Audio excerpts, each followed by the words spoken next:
ورحمة الله تعالى وبركاته. أنا دكتور عبد القادر عمر محمود دكتور سوشيال دكتور كندها الإحسان آي هوسبيتال دegmada Dharkeyley.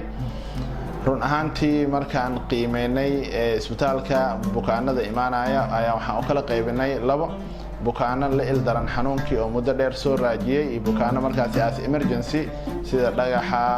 iskoolooyinka caruurta iyo waxyaabaha noocaas oo kale trauma oo bixinaa marka bukaanada imaadaan waxaan u kala qaybinaa noocaas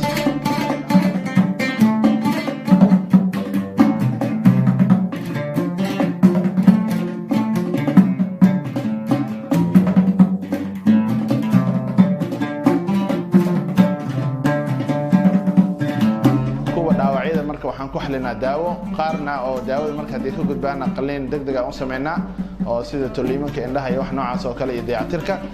kuwa daaweyntana waxaan ku xalinaa laba siyaabood waaye oo kiyaalna oo ku daaweynaa iyo daawooyinka kala goojooyinka